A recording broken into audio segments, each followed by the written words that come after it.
Então, gente, eu estou gravando a partir de agora.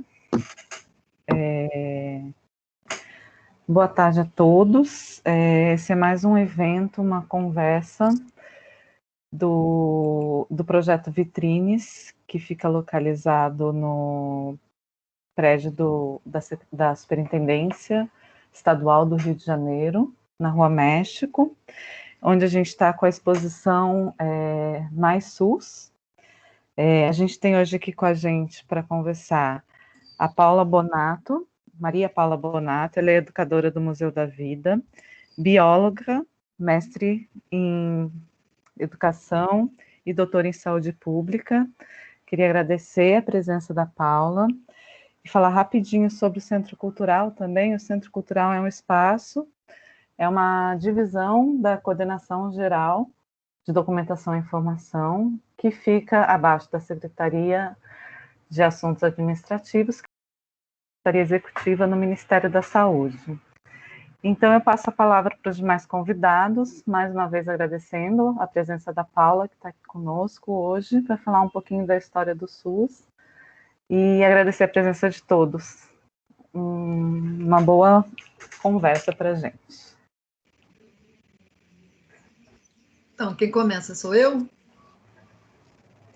Eu acho que vamos fazer o pessoal de fora e você se apresenta por último e já começa a fala, pode ser? Tá. E aí eu ia pedir para quem não está falando deixar o microfone desligado para não interromper sua fala. Tá bom? Então, vou começar. Posso, Fabiola? Por favor.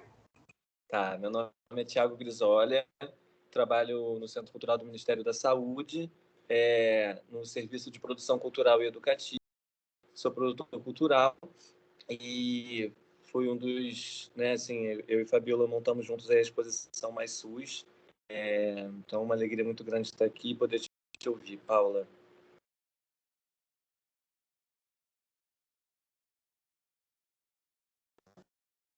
Gente, que a Bianca está sem microfone, então ela não vai conseguir se apresentar. Fala, pode ir. A gente apresenta a Bianca, então, Thiago. Eu sou o Márcio, eu sou do Centro Cultural também e trabalho como jornalista no Centro Cultural do Ministério da Saúde.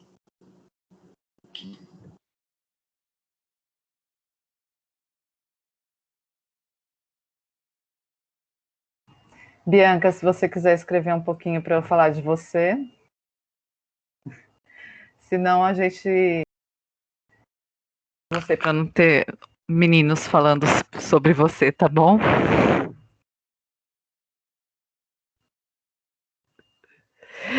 Bom, a Bianca, ela é agente administrativa aqui no Centro Cultural, é minha substituta e graças a ela a gente conseguiu, através dos meios tecnológicos, começar essa conversa.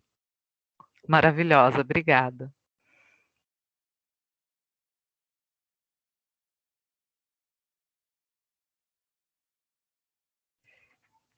Edno, se você quiser se apresentar, boa tarde, bem-vindo também. Olá, gente, boa tarde. Então, chegando agora também, por isso que eu estava aguardando aí na fila, né, saber como é que estava.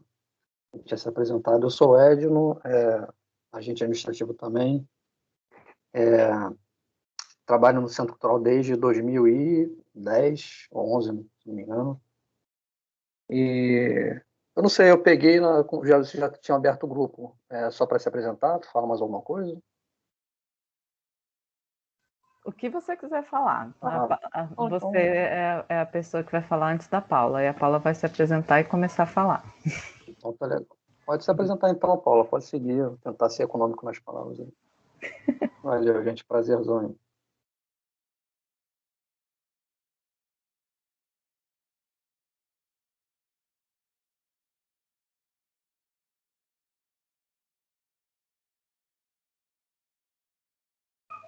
Paula, o seu microfone está mudo. Então, boa tarde, gente. Eu sou Paula Bonato, trabalho no Museu da Vida, na Fundação Oswaldo Cruz. E falando um pouquinho da minha trajetória, eu sou bióloga, moradora de Niterói, e Minha formação no mestrado foi na Fundação Getúlio Vargas em Educação, e eu fiz o doutorado em Saúde Pública na Fiocruz, onde eu trabalho lá no Museu da Vida. Então, no Museu da Vida, a gente exerce a atividade de educação não formal, e como vocês, desse time maravilhoso aí do Centro Cultural do Ministério da Saúde, nós somos, cada um no seu setor, acabamos todos sendo educadores, porque a gente está divulgando muito as mensagens e as informações de interesse da saúde, né? Então, assim, nesse campo da educação não formal, que é uma profissão diferente de ser um professor de sala de aula, a gente está também avançando nas formas de informar a população sobre assuntos que são do interesse dessa população, né? Então, dentro da Fiocruz, a gente aprende a cada dia a importância das políticas de saúde e a falar sobre essas políticas de uma maneira simples, porque hoje em dia, na nossa sociedade, as coisas vão se tornando cada vez mais complexas, né? Somos muitos, né? Somos 210 milhões de brasileiros e a administração de um país é uma coisa bem complexa, então a gente tem que criar formas simples de falar sobre todos os assuntos, e em especial o assunto das políticas de saúde, que é de total interesse, e a gente está vivenciando muito isso na atualidade, né? Então, o nosso papel de educador de museu passa muito por isso, né? Identificar os temas da atualidade que são de interesse da população no campo da saúde e construir formas de falar sobre esses temas de uma forma interessante, acessível, né? E é basicamente isso que a gente vai fazer hoje aqui juntos. Então, já começo, já vamos entrar no assunto, todo mundo se apresentou, né? É ótimo ter vocês para dialogar aqui um pouquinho. Eu vou colocar uma apresentação que eu reuni várias informações aqui para a gente pensar um pouquinho nesse campo da saúde e do cuidado. Então, espera aí. Eu só queria fazer uma observação, Paula. Ficou um pouco granulada a imagem. Não sei se vai ficar na apresentação. Só para a gente ficar assim, atento com isso. Então, será que a gente vai para outro lugar lá embaixo onde eu estava? Vou tentar passar para lá, tá? Depois não sei se vocês podem editar. Tá perfeita a apresentação. Tá sem granulação.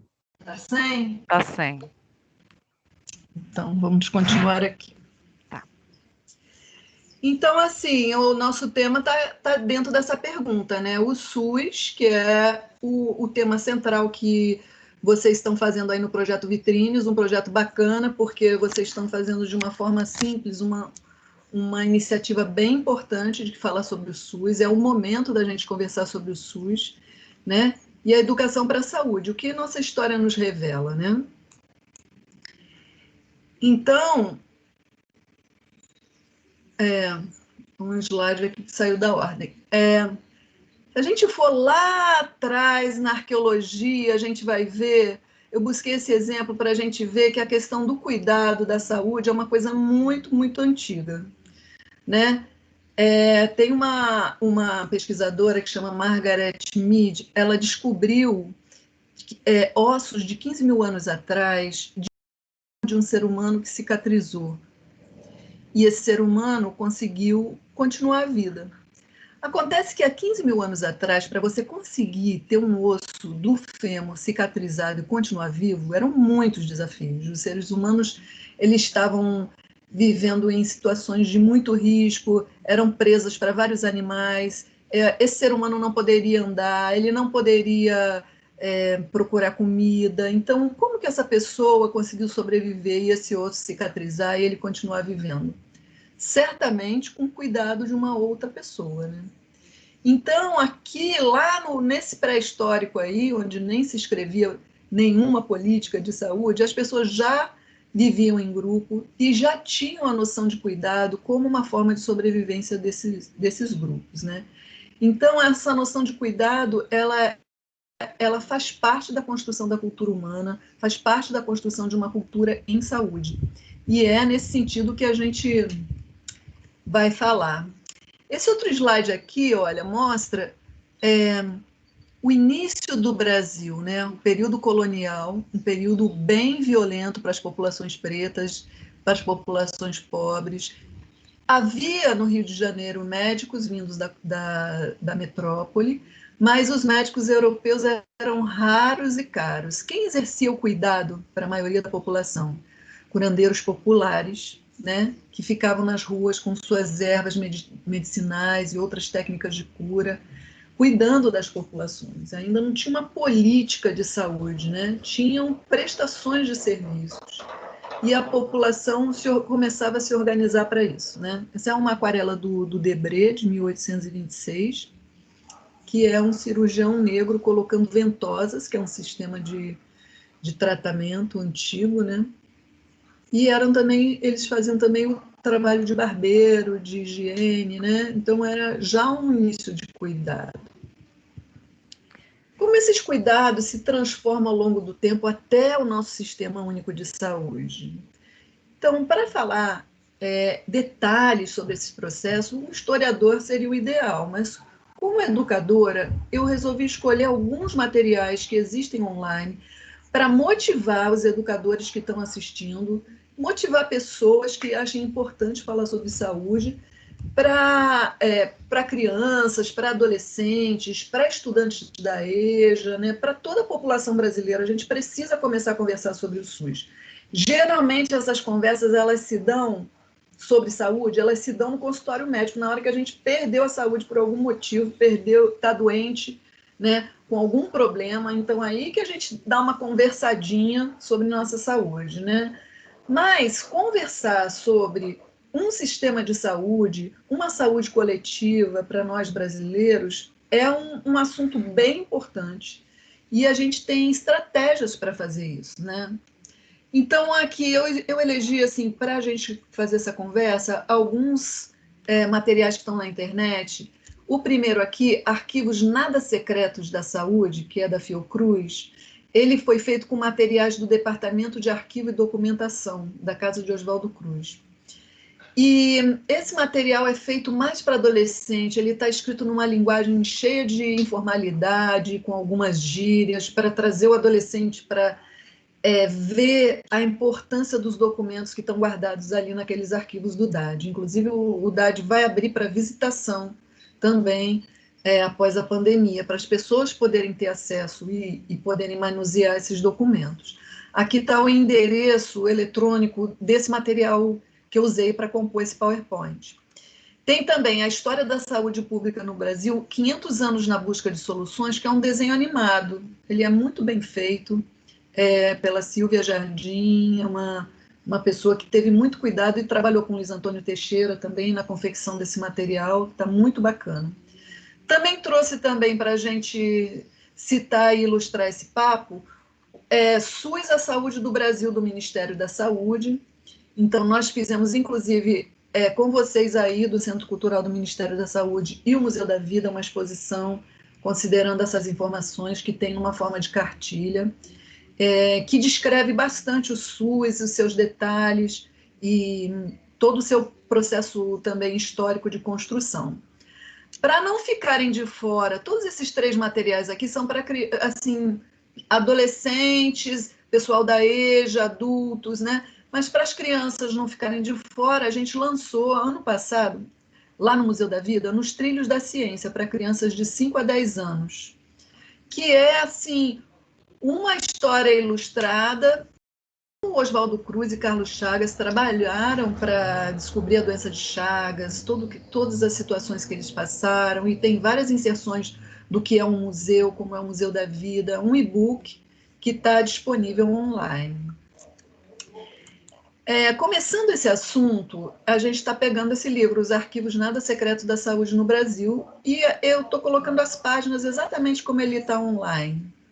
Né? Ele é um material da Casa de Oswaldo Cruz, com todos esses autores aqui, eu sou coautora também. E estamos no Brasil, né? Na época, no início do século XX, né? E o que acontecia no início do século XX? Como estava a saúde, né? O que acontecia na América Latina, né? Então, nesse início século, a gente tinha terminado a escravidão no final do século anterior e se abria o país para a chegada de trabalhadores do mundo inteiro, né? Muitos estrangeiros, muitas pessoas vindo em busca de uma nova vida, de trabalho, pessoas também que estavam buscando outras oportunidades, né? Muitos italianos, japoneses, né? Várias partes da Europa.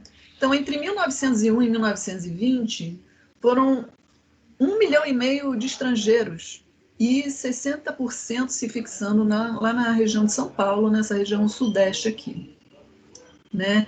Então, tinha uma preocupação aqui no Brasil em dizer para essa mão de obra que estava chegando, para essas pessoas que estavam chegando, que aqui era um lugar saudável para se morar, né? O Brasil estava ganhando uma fama também em relação à sua saúde no mundo, estava ganhando uma fama de que aqui não era um lugar muito seguro e que não tinha muita saúde por aqui. Então, abriu-se uma necessidade de proteção aos trabalhadores, uma necessidade de controle de enfermidades. Tinha febre amarela, peste bubônica, aquela que é transmitida pelo rato, tinha varíola e já tinha malária, né? E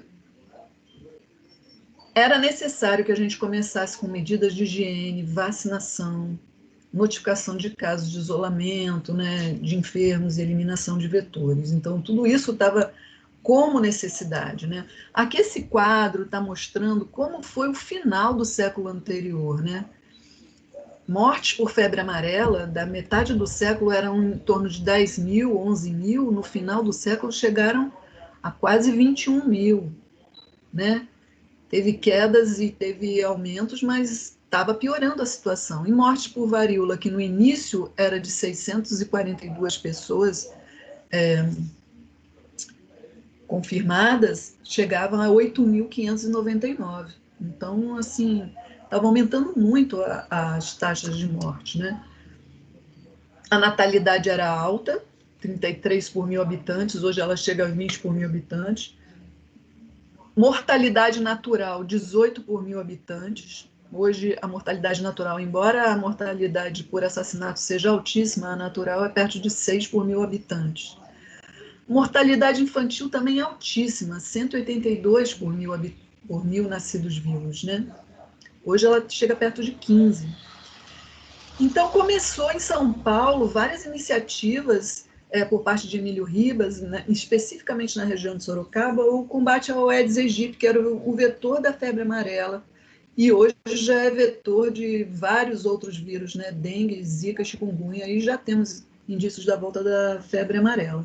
Nessa época, somente a febre amarela, que aumentou muito, e o Oswaldo Cruz e as pessoas da ciência já estavam atuando e trocando informações sobre como combater essa febre amarela. Então, isso aí foi também uma coisa que influenciou as ações do Emílio Ribas, o Oswaldo Cruz, que começava o seu instituto no Rio de Janeiro. A trajetória do Oswaldo Cruz também muito interessante. Ele é um cara que começou a estudar medicina com 15 anos, já foi enviado para Europa para aprender medicina. Ele teve muita influência do Instituto Pasteur de Paris, que era um instituto que se baseava na ideia de que você tem que resolver os problemas do seu tempo, você tem que ir para o mundo e não fazer uma ciência de laboratório com base somente na sua curiosidade, mas na solução dos problemas do mundo, né? E aí o Oswaldo Cruz começou nessa fazenda de Manguinhos, trabalhando com o Barão de Pedro Afonso na produção de soros e vacinas contra peste bubônica, bactéria, que é uma bactéria, a varíola, que é um vírus, e a febre amarela, que é um vírus também. Até que em 1902 ele assume o controle nesse trabalho, né? E aqui a gente tem essas imagens. Além de tudo, além de um cientista muito preocupado com a solução de problemas, ele também era muito preocupado em documentar cada passo que era dado na construção dessa visão de saúde que ele estava muito focado, né? Então ele documentou a fazenda de Manguinhos, teve a preocupação de construir um conjunto de laboratórios com a estética de um castelo, né?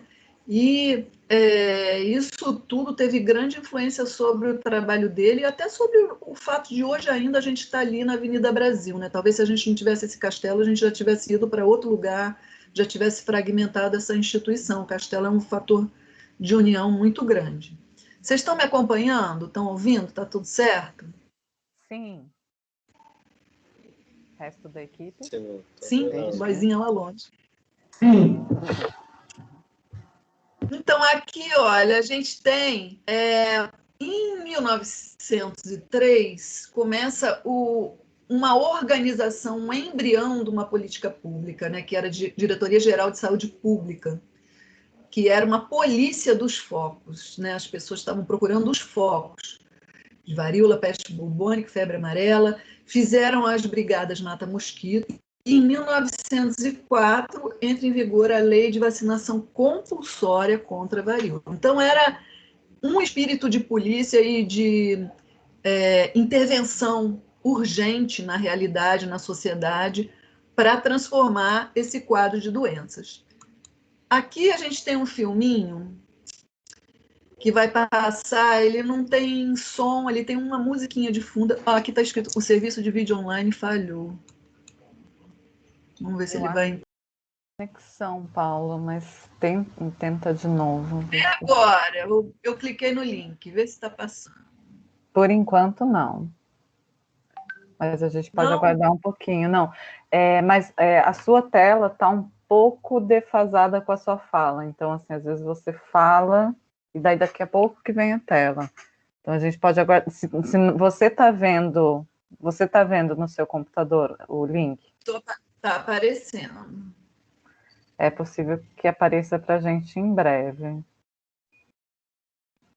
Talvez eu tenha também que re...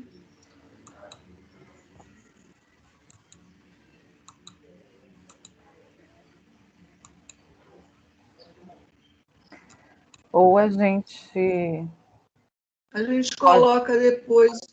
a gente pode disponibilizar, se você não se importar de disponibilizar a apresentação depois. O que eu achei bacana desse vídeo é que a gente vê o pessoal da época, né, fazendo esse trabalho de intervenção em saúde. Deixa eu voltar, então, aqui. Fabiola, eu estou com o vídeo aqui. Se qualquer coisa eu posso passar para ajudar. Oi, Petra, boa tarde. Boa tarde. É 2 minutinhos de vídeo. Você sabe qual é, Petra? Tudo bom? Já disse, tudo bom, Paulo? Já está aqui no gatilho. É só você me Então, falar. pode botar para a gente ver. Acho que você vai entrar, vê aí, ou não? Deixa eu tentar ver no meu aqui, pode ser? Pode ser. Está passando alguma coisa aí?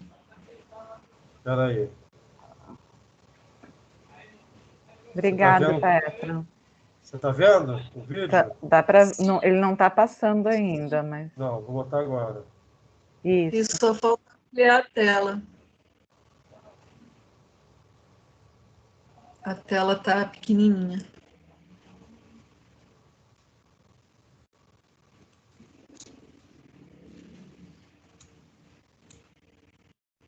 Vê se melhorou a tela do Petra.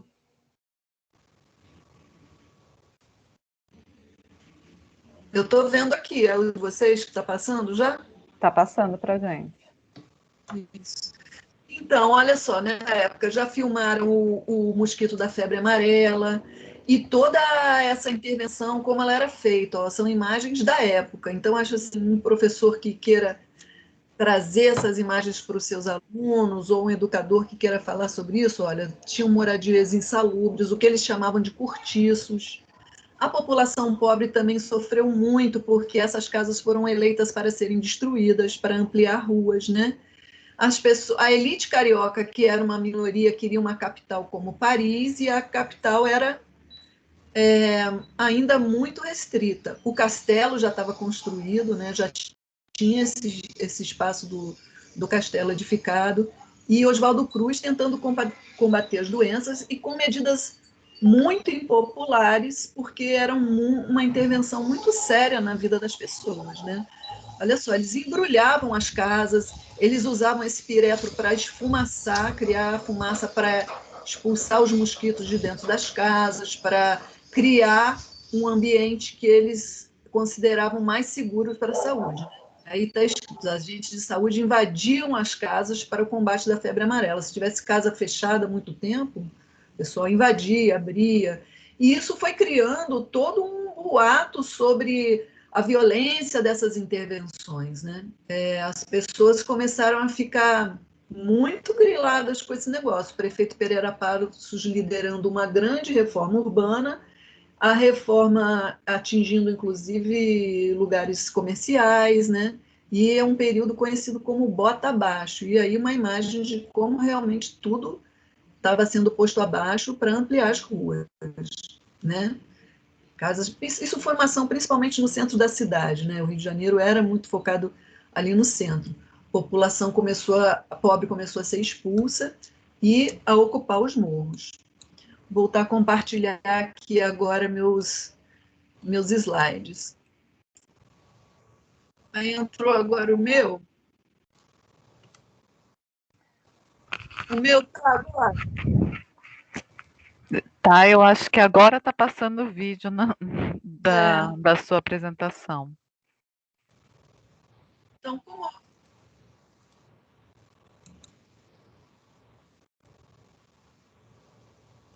essa musiquinha de fundo da época.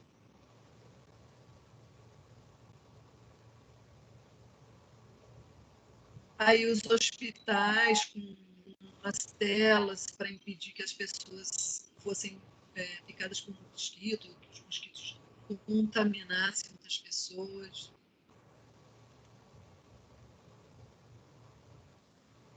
Estou deixando passar para ver se eu consigo chegar no outro slide.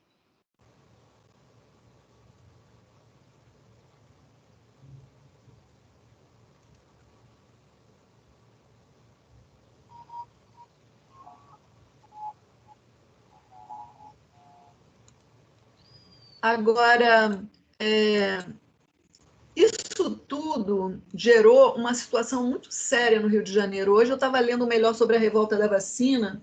Foi realmente um momento de uma guerra interna no Rio de Janeiro. Teve gente morta, teve, num primeiro momento, uma criança que foi morta pelo Estado, e depois teve uma reação da população. Não eram só, como parece aqui, pobres e pretos que estavam nessa guerra, tinha também o pessoal da homeopatia, tinha um setor também militar que estava apoiando a revolta da vacina. As pessoas estavam muito amedrontadas com a situação de serem vacinadas e serem inoculadas um tipo de remédio, de prevenção, como é uma vacina, que não é um remédio, né? Dentro dos seus corpos. E isso daí é um pouco parecido com coisas que a gente ouve hoje em dia. Então, assim, tem muita coisa desse período que nos remete à atualidade e a gente fica até assim, como que está a nossa educação para a ciência, que a gente parece que ainda na massa, na população em massa, ainda tem muitas dúvidas em relação a esses procedimentos, né? Por outro lado, quando essa vacina, em 1904, se tornou obrigatória, e aí depois de toda essa revolta deixou de ser obrigatória, ela passou a ser opcional, um ano depois, se enfrentou um verão carioca e até saiu no jornal: é verão e não temos febre amarela. Quer dizer, uma massa da população se vacinou, apostou na ideia de Oswaldo Cruz e não teve febre amarela. Então, assim, o que aconteceu? Passou a se organizar filas para se tomar vacina. As pessoas passaram a ter credibilidade na questão da vacina. E isso daí foi uma influência cultural muito grande em relação à confiança na ciência, né? E o Oswaldo Cruz também trabalhando com o time, né? Já trouxe o Carlos Chagas para trabalhar com ele, já trouxe vários pesquisadores, vários acadêmicos de outras partes do país, gente do Pará, gente de São Paulo, formando um time na Fiocruz para estudar as doenças da época, né?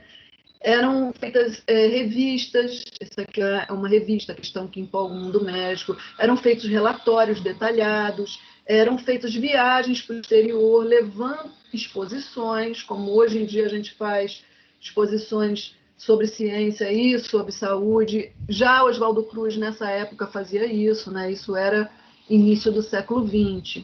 E ele obtinha muitos créditos por isso, e ele cresceu muito na sua popularidade em relação a isso, depois de enfrentar essa séria situação que foi a época da revolta da vacina. Para aprofundar essa visão de Brasil, porque o Brasil dessa época ele era muito restrito ao litoral, assim, o que se conhecia do Brasil, esse time de pesquisadores se organizou lá pelo 1911, 1912 até 1913, com viagens no interior do país.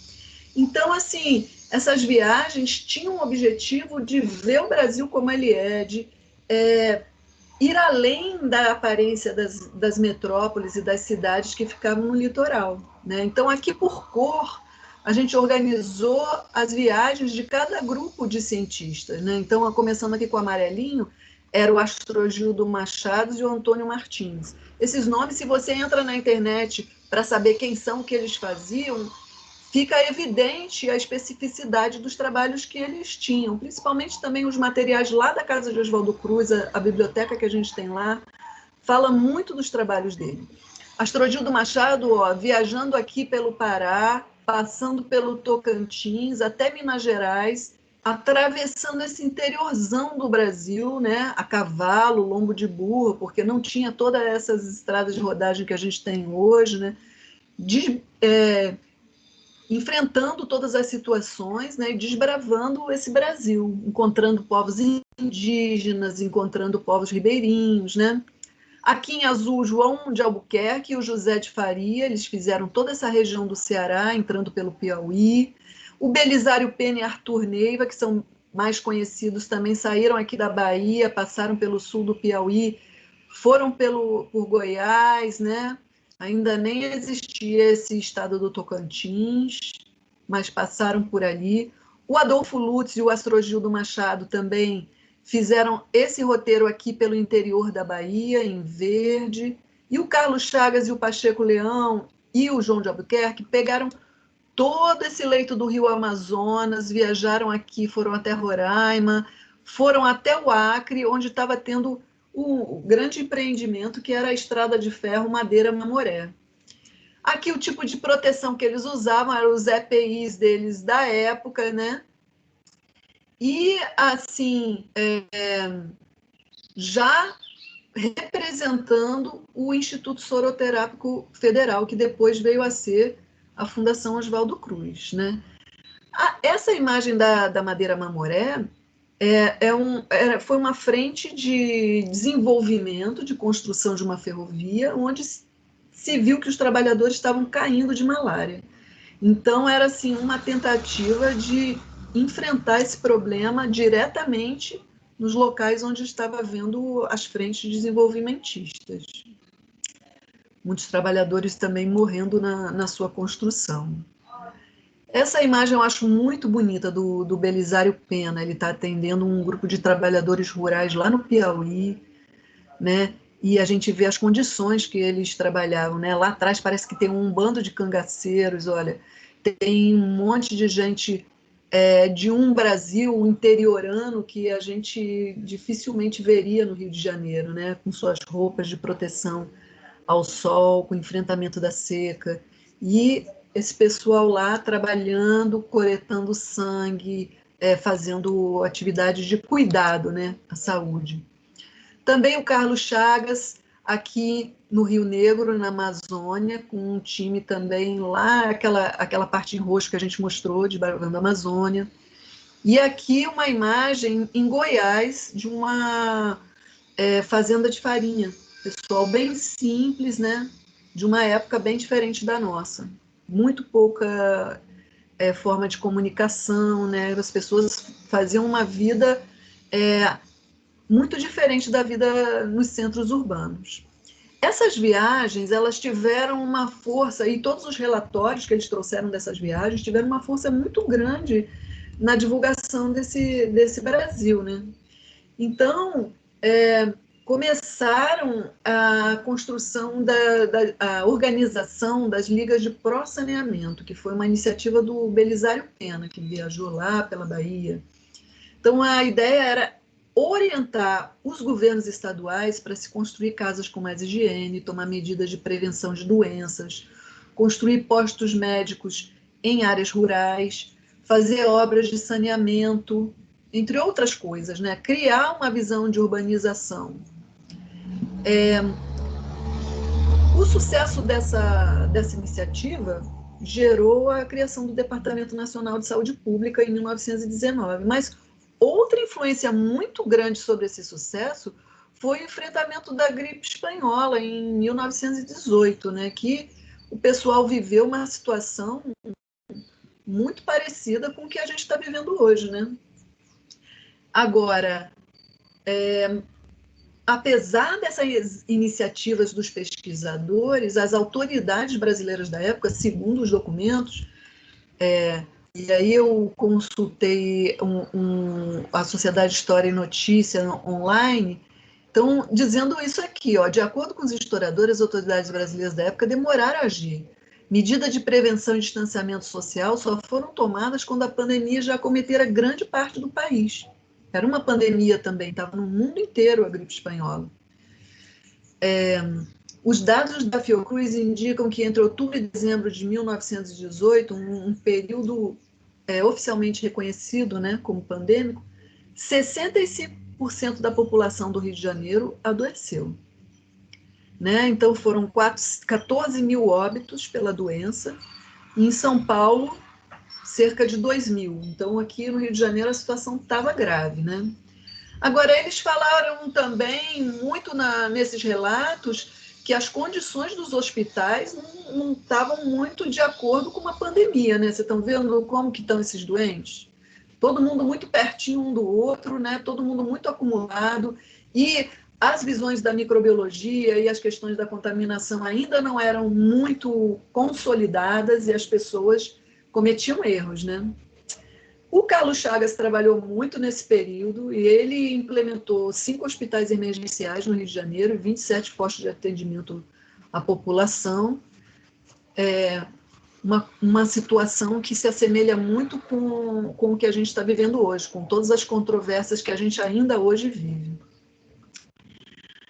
Aqui a gente já começa a falar um pouco da Era Vargas, que ela começa em 1930 a 45 e tem um outro período de 51 a 54.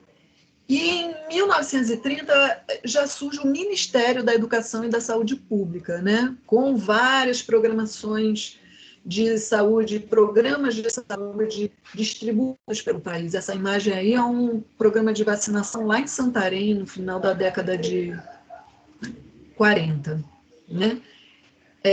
Tinha já a iniciativa também de se pensar a saúde na velhice. Então, a saúde e a aposentadoria, até antes disso, começou com a iniciativa dos trabalhadores e com as suas empresas.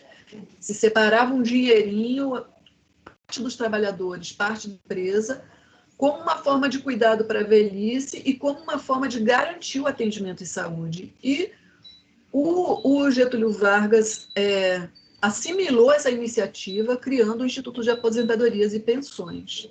Mas, assim, isso era só para quem trabalhava, quem tinha carteira assinada. O trabalhador do campo, desempregado, ficava de fora de toda essa iniciativa, né?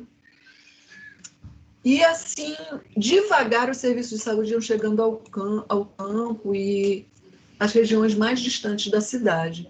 Essas imagens já mostram, assim, as iniciativas do governo Getúlio Vargas de combate à malária e febre amarela no campo, inclusive já com extração de sangue para pesquisa, para ver quem tem anticorpos no seu corpo, as pessoas do campo colaborando. E isso avançou muito por um convênio do Brasil com a Fundação Rockefeller nos Estados Unidos. Nessa época tinha uma disputa muito grande assim, de quem influencia quem no Brasil. O Brasil estava dividido entre as influências da Alemanha e as influências dos Estados Unidos.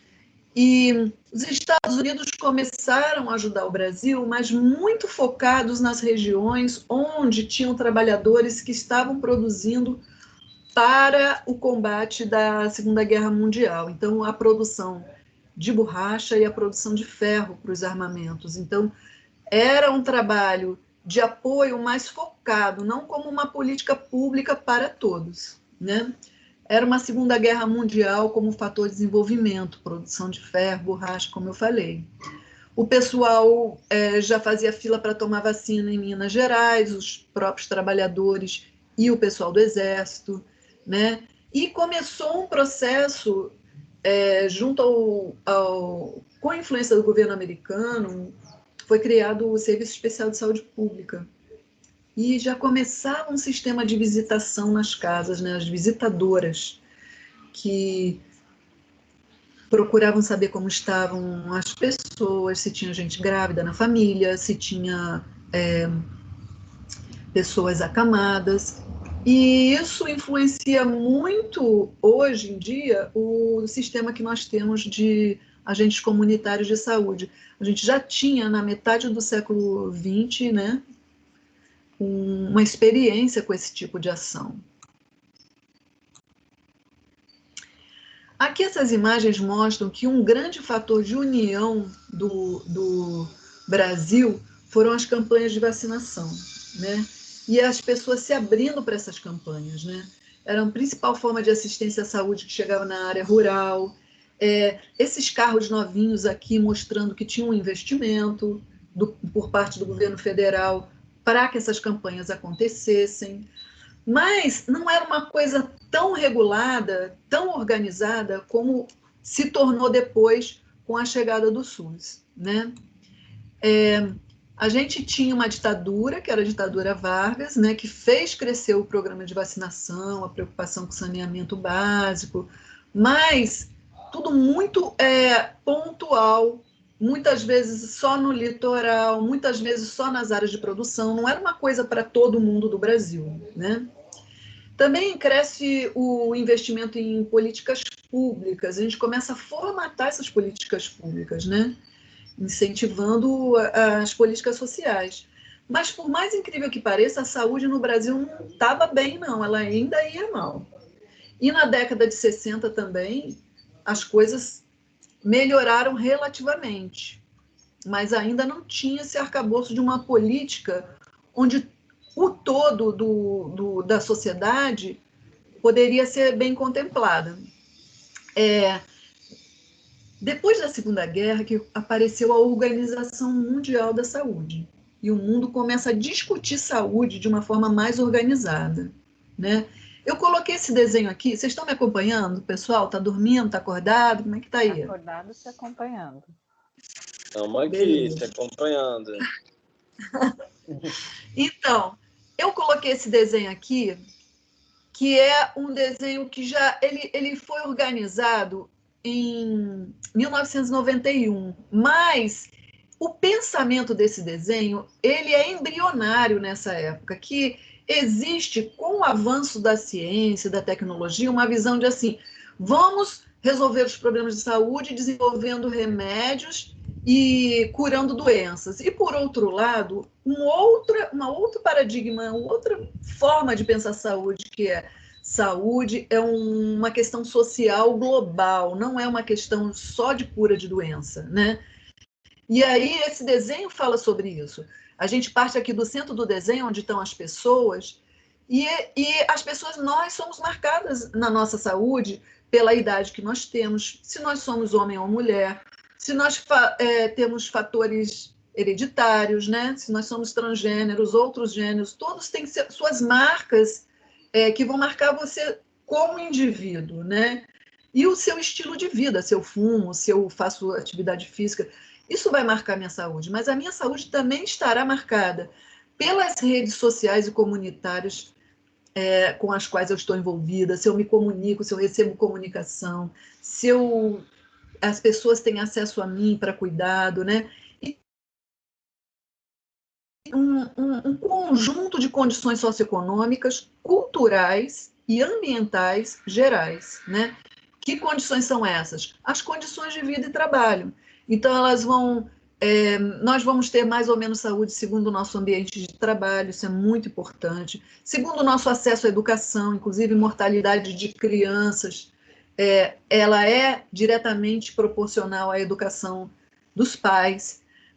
O acesso aos alimentos e a qual qualidade de alimentos, qual produção agrícola, né? Transporte e distribuição.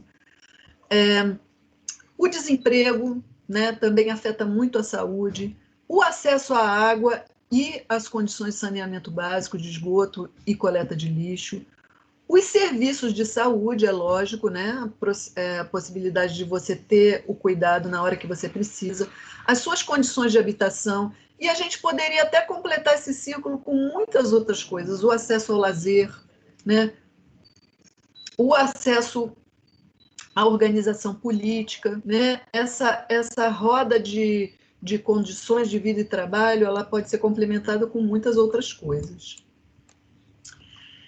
Eu consultei esse livrinho aqui, que é História da Saúde Pública no Brasil, do Cláudio Bertoli Filho. Esse livro, ele é muito bom, ele é antigo, da década de 2000, né? Mas Paula, ele fala de uma forma... Oi. só um minutinho que, para mim, pelo menos, ainda não atualizou a página. Não sei se para o resto do pessoal atualizou. Agora atualizou. Pronto. Atualizou? Então, estamos aqui. Esse livrinho aqui, ele tem na internet, você pode baixar ele na internet. E ele tem alguns textos que falam das condições de saúde da década de 50, porque nós que não vivemos a Getúlio Vargas, década de 40, pelo menos, né? Eu sou do final da década de 50, então dá aquela impressão quando a gente ouve falar que Getúlio Vargas estava às mil maravilhas.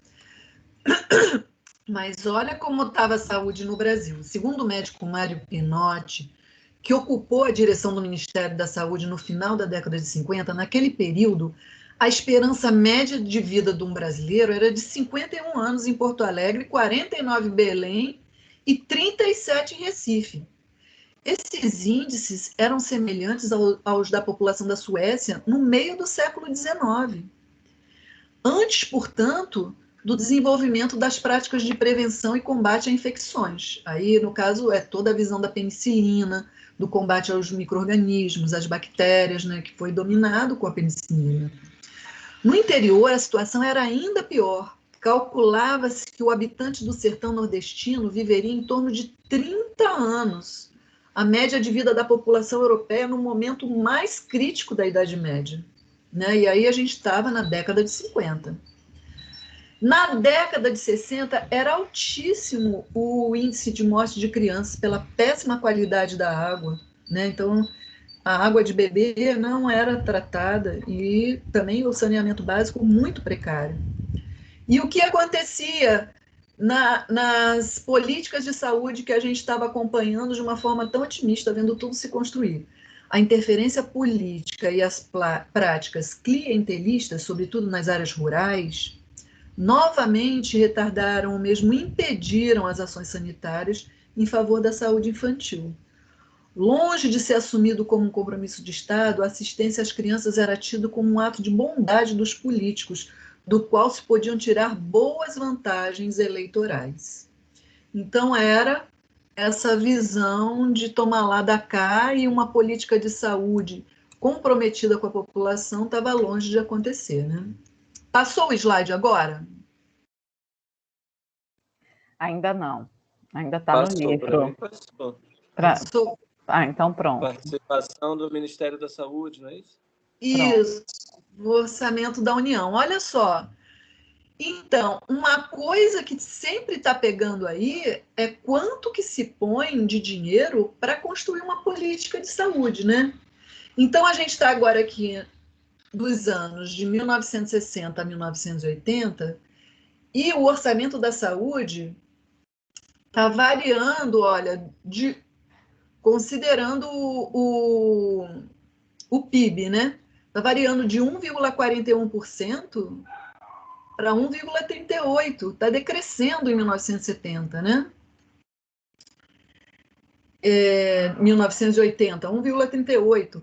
Lá em 61, estava 4,57% do PIB. Então, assim, apesar da gente ter um governo militar que estava cuidando do país, a gente viu um decréscimo do investimento em saúde, né? E, paralelamente, um aumento muito grande do investimento nos hospitais privados. isso gerou uma visão crítica da população. Como que a situação pode ficar assim, né? Além de tudo que a gente está vivendo com a ditadura militar, a gente não ter direito à escolha governante, a gente ainda ter muitas violências e ainda por cima a saúde nessa situação. Então, isso mobilizou um conjunto de médicos que criou o movimento da renovação médica, né?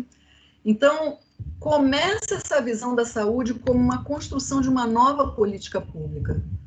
Então, tanto o movimento sanitário, que surge dos trabalhadores da saúde, como os movimentos sociais de uma população organizada, começa a reivindicar uma política séria de saúde, né? Não é à toa que eu peguei essa imagem aqui, saúde é feita com seriedade, não é brincadeira.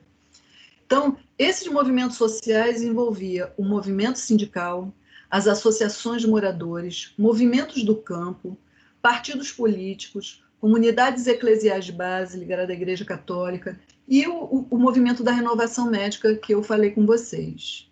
Inclusive, esse aqui do cantinho foi o Gadelha, que foi presidente da Fundação Oswaldo Cruz quando eu já trabalhava lá. Então, assim, a Fundação Oswaldo Cruz participou muito desse movimento de renovação da saúde, de construção de uma política pública comprometida, né? Passei o slide, agora a gente está no Encontro Popular de Saúde, vocês estão vendo?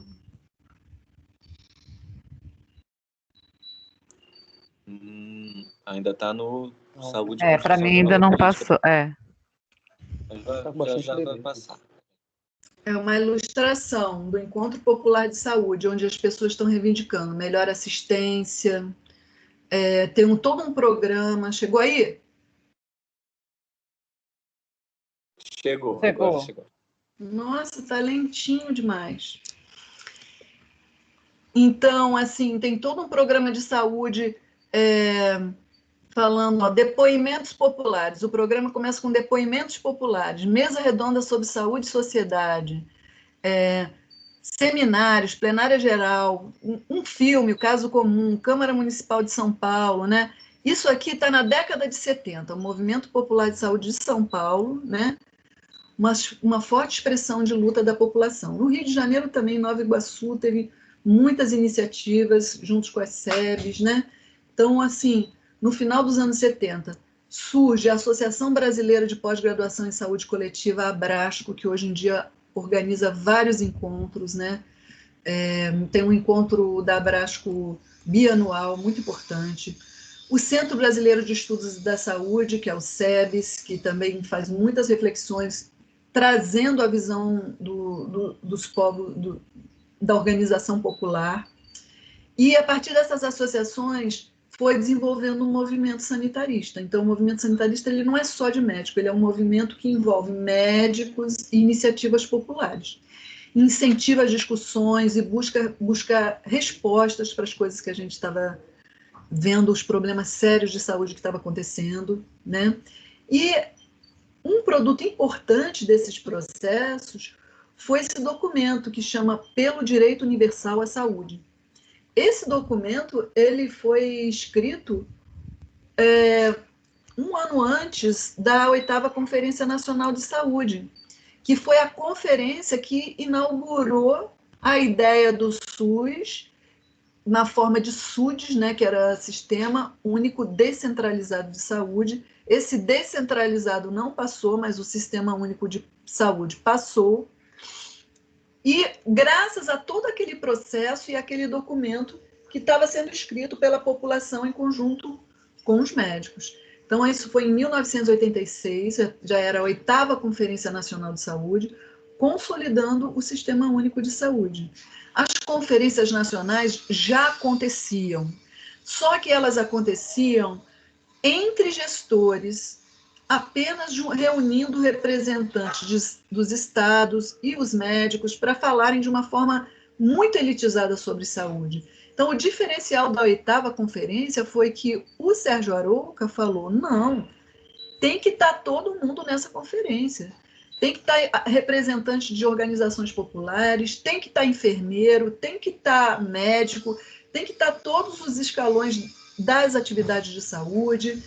Ah, mas vai ser muita gente, vai ser difícil. Sim, vai ser difícil, mas vai ser forte, né? É difícil dialogar entre tantos, mas, ao mesmo tempo, o diálogo se torna mais forte, traz muitas outras variáveis, né? E aí, nessa conferência, os temas eram saúde como direito de cidadania, reformulação do Sistema Nacional de Saúde. Então, era uma iniciativa forte de queremos mudar esse sistema, e também de quanto dinheiro vai ter que vir para a saúde para a gente bancar essas mudanças. Então, essa reunião tinha 4.500 pessoas, 1.000 pessoas eram delegados, ou seja, votavam e estavam realmente representando, escolhidos democraticamente. E aí, um ano depois, foi a aprovação do SUDES, que depois foi transformado em SUS. Passei de novo o slide, estou esperando para ver se vocês estão enxergando. Por enquanto ainda está na conferência. Vamos passando. Então, a ideia é um pensamento sobre qual modelo de saúde vamos construir. E o que a gente está vendo hoje é que nós não podemos abandonar esse pensamento. A gente não tem uma linearidade nas conquistas, né? Como a gente imagina, com a nossa ingenuidade, às vezes. Conquistamos o direito à aposentadoria, está conquistado. Conquistamos o direito a um SUS, está conquistado. Não. A nossa consciência da importância e a defesa das nossas conquistas, ela tem que ser permanente, ela tem que ser repassada de geração a geração, porque as coisas também se desconstroem, né? Existem outras visões e, às vezes, a gente anda para trás, né? Chegou aí o slide? Chegou.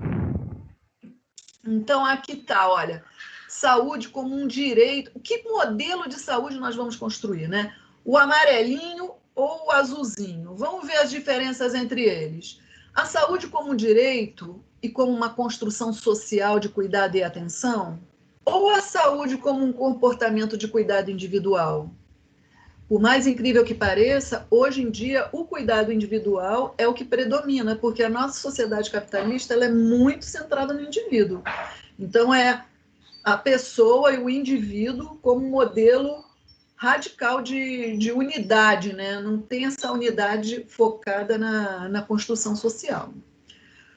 Constituição de 88, ela traz a saúde determinada socialmente, considerando as relações entre condições de vida e saúde, segundo aquele desenho dos determinantes sociais da saúde que eu mostrei. Ou a saúde como um produto empresarial, industrial, para poucos que podem comprar, um produto que está à venda.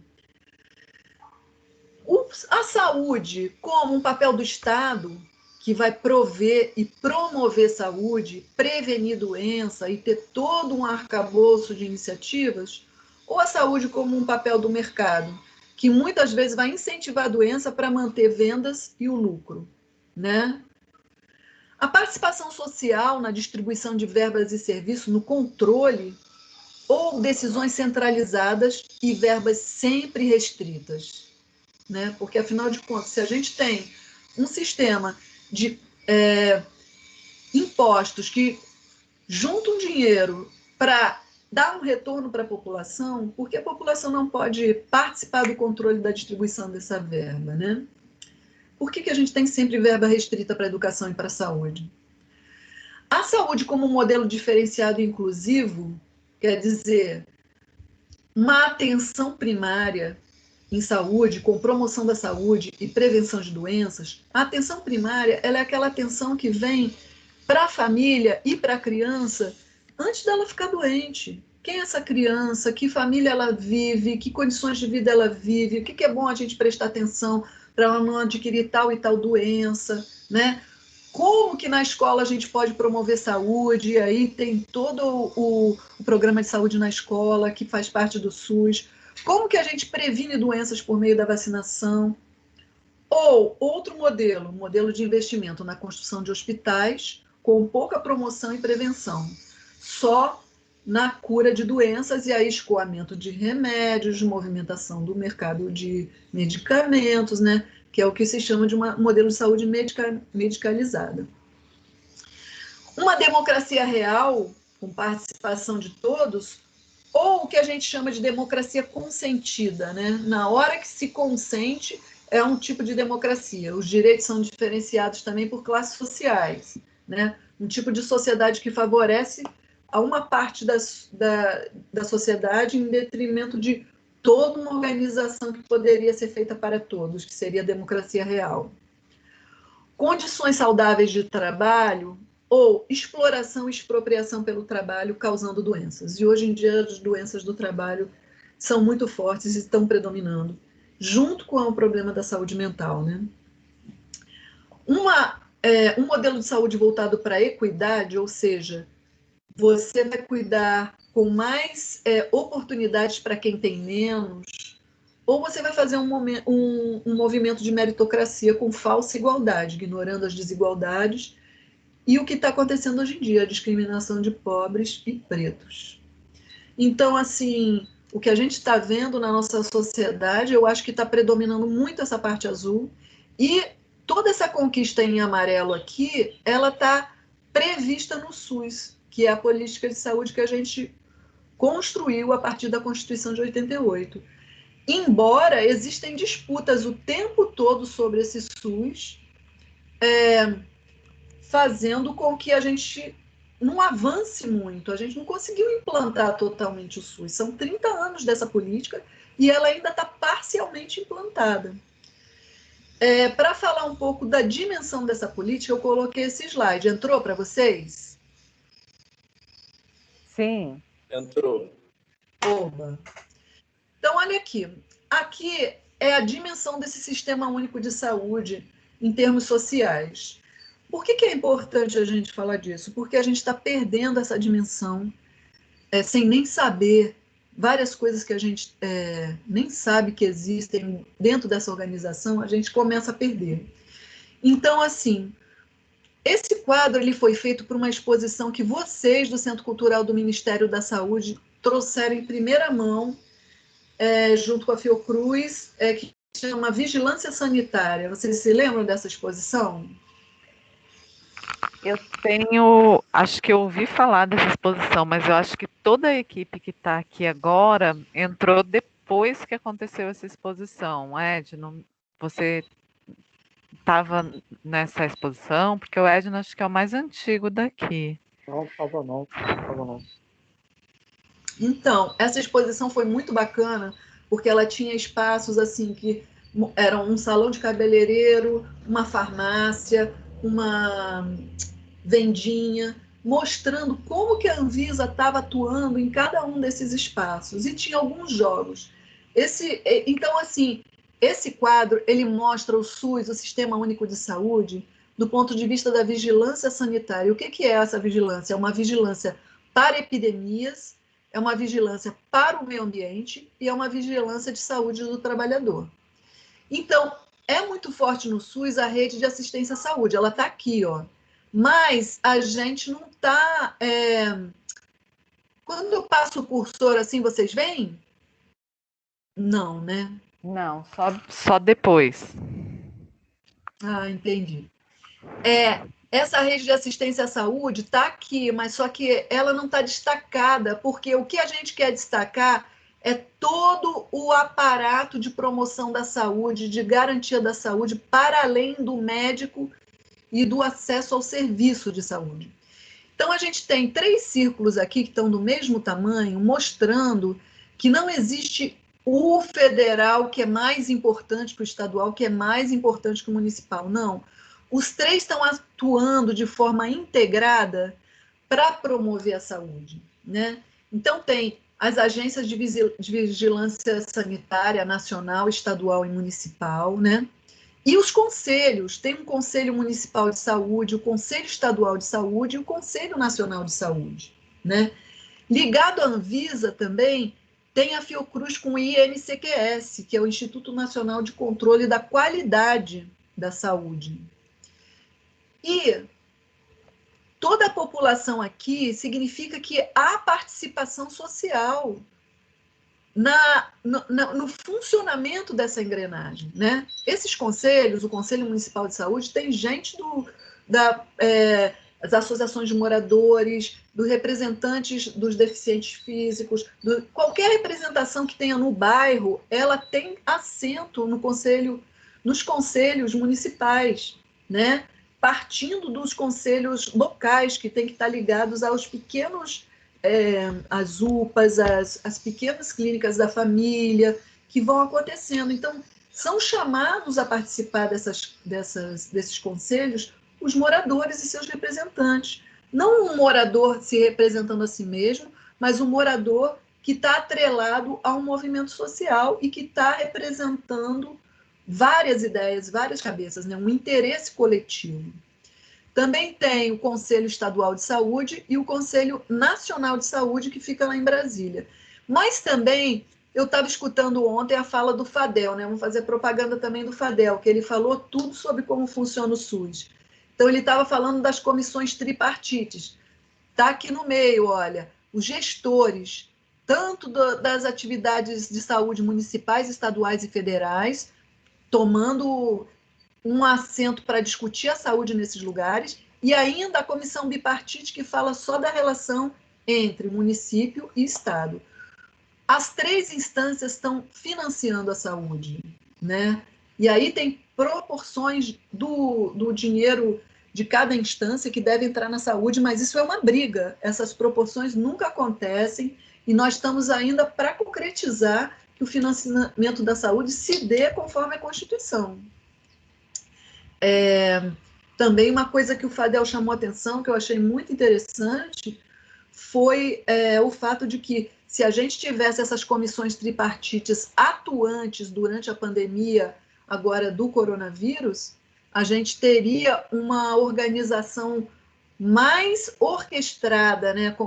Teríamos os maestros regendo uma orquestra de cuidado muito mais bem regida do que ela está sendo hoje em dia, né? Por fora desse sistema único, todas essas entidades aqui também estão participando da saúde. Inclusive, se fala muito que a política saudável não é só da saúde. Você tem que ter políticas públicas saudáveis em todas as instâncias. Você tem que ter uma política de segurança pública saudável. Você tem que ter uma política de alimentação e de agricultura saudável. Então, tudo isso ainda está por conquistar. E na concepção do SUS, tudo isso está registrado, tudo isso está construído com muita dificuldade. Então, a gente tem essas formas aqui, à esquerda cinza, que são abastecimento de água, limpeza urbana, saneamento básico, atuando junto ao SUS. A gente tem aqui, para o Tiago, que é jornalista, a imprensa atuando junto ao SUS, as universidades, os centros de pesquisa, né? Os vários sistemas nacionais, os ministérios, que hoje em dia já não são os mesmos, mas várias organizações também que atuam junto aos ministérios, como o Inmetro, que controla a qualidade, o IBAMA, né, que controla a saúde do ambiente, né, o Ministério Público e a Promotoria Pública, a CNEM, que controla a radioatividade, e o Ministério do Trabalho, Ministério da Agricultura, Ministério do Meio Ambiente, Ministério da Ciência e Tecnologia, tudo isso está atrelado e funcionando dentro do SUS. O SUS tem braços para conversar com todas essas instâncias. Isso se chama intersetorialidade. Então, isso é uma visão idealística, utópica, sim, mas é essa utopia que nos faz caminhar. Conseguimos muita coisa avançando em relação a isso, muitas coisas estão ainda por avançar, né? Nós fizemos uma exposição sobre o SUS, pelos caminhos do SUS, foi a segunda exposição que a gente fez, e a gente conversou muito com o público usuário do SUS, e a gente estava muito preparado para críticas, e a gente ouviu, ao contrário, muitos elogios. Muitas pessoas satisfeitas de ter um SUS que atende na hora que precisa, com todos os problemas que estão nesse atendimento, que a gente sabe. Agora eu estou chamando a atenção para um outro material educativo online, que é SUS a Saúde do Brasil, que é feito pelo Ministério da Saúde, que nós fizemos com vocês também do Centro Cultural do Ministério da Saúde. A gente fez uma linda exposição com base nessa cartilha. Isso aqui é uma cartilha que tem... Passou o slide para vocês? Passou. Essa cartilha, por exemplo, uma das coisas que ela tem é a linha do tempo do SUS, que eu acho muito bacana, que vai mostrando que não, quando fez a Constituição Brasileira de 88, não estava tudo pronto. Você tinha a ideia pronta, mas como concretizar essa ideia? Como que você anda por esses caminhos para que toda essa utopia se concretize, né? Então, você vai vendo as coisas acontecendo, as leis são criadas, a Lei 8.080, aí veio o governo Collor, vetou a Lei 8.080, aí foi reconstruída na forma de Lei 8.142. Então, são as duas leis hoje que embasam o funcionamento do SUS. Aí vai estruturando a rede de atenção básica em saúde com o programa de agentes comunitários de saúde, que são um exército de formiguinhas que a gente tem hoje, indo nas casas, mapeando, fazendo funcionamento do SUS a partir dos indivíduos, a partir da base da sociedade, né? Aprovação de normas operacionais, desenvolvimento da municipalização. Então, o município ele é um protagonista principal no SUS, porque é aonde está ligada a ligação com as pessoas. Por outro lado, também no município, muitas vezes se dão os casos de corrupção e nós temos que estar muito atentos a isso, né? O sistema de auditoria no âmbito do SUS. Então, aqui vai falando de como cada passo, aqui em 98, Sistema Nacional de Transplantes, aqui em 97, o Plano de Atenção Básica, criação da Agência Nacional de Vigilância Sanitária, criação da Agência Nacional de Saúde Suplementar para regular a saúde privada, né? E aí vão outras legislações, 2005, 2006. Olha que em 2006 surge o Pacto pela Vida em Defesa do SUS e de Gestão, estabelecidos pelos gestores das esferas federal, estadual e municipal, com o objetivo de metas compartilhadas. Por quê? Se fez a crítica de que o SUS não estava funcionando bem. Então, como que isso vai... Vamos reverter isso? Vamos fazer um pacto pela vida. Tinha gente morrendo em sala de espera. Não pode. Se é Sistema Único de Saúde, isso não pode acontecer. Política Nacional sobre Álcool e Drogas. Depois tem o lançamento da campanha de prevenção à influenza. Teve a questão da AIDS. Então, cada passo do SUS está nessa cartilha até 2011. De 2011 em diante, a gente tem que construir. Então, o nosso SUS, hoje, ele tem questões que são consideradas de excelência. Nosso programa de vacinação é de excelência. A gente tem um sistema de comunicação e de convocação das crianças para serem vacinadas muito forte, muito eficaz.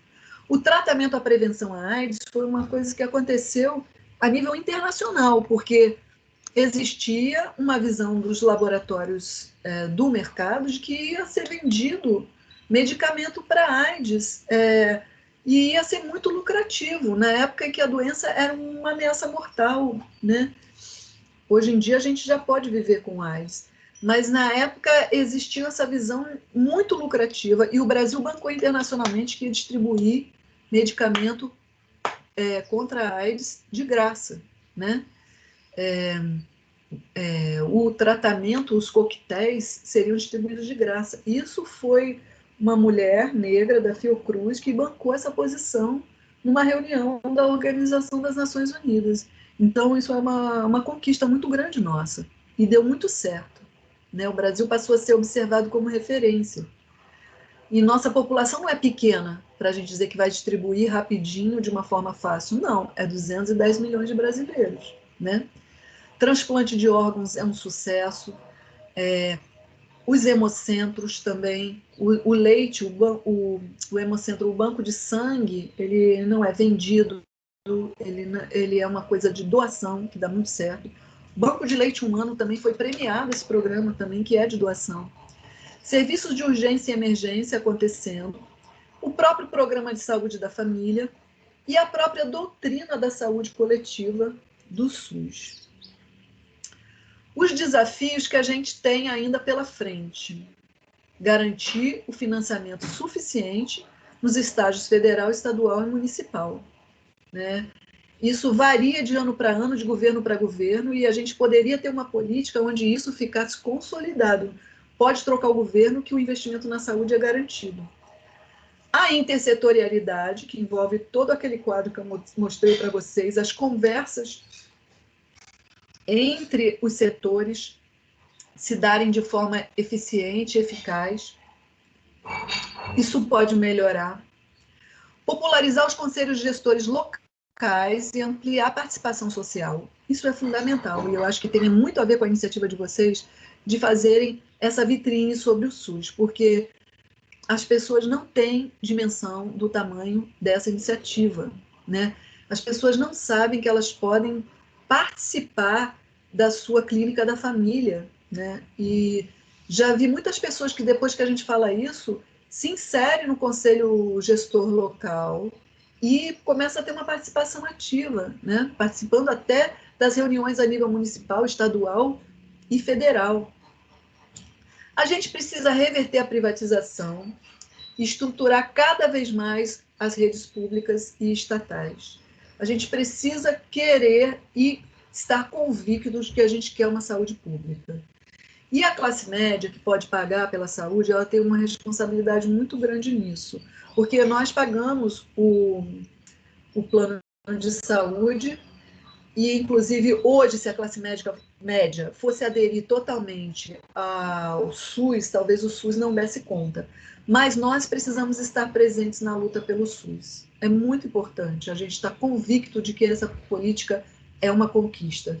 Porque se a gente relativizar isso, talvez a gente que pode pagar não perca tanto, mas aquele morador pobre que está contando dinheiro para fechar o seu mês, ele vai perder e muito, e a gente não pode permitir isso. Então, a gente precisa também, com urgência, revogar a emenda constitucional 95, que congelou os gastos com as políticas sociais, principalmente educação e saúde, frente a um desastre que isso significa para a nossa população, né? Agora, com a pandemia, a gente viu, com todas as doações para a questão da Covid, como é importante a gente investir em saúde. E a gente decidiu que por 20 anos não aumentaria os investimentos em saúde. Então, a população aumentando, os problemas variando, e a gente simplesmente congelar, isso é uma contradição em tese, né, com uma população que quer cuidar do seu povo. A vigilância ambiental nos ecossistemas e nos biomas brasileiros. A gente está vendo que está havendo um ataque muito grande de todas as formas, seja pelo grande empresariado, seja pela agricultura, pelas empresas agrícolas,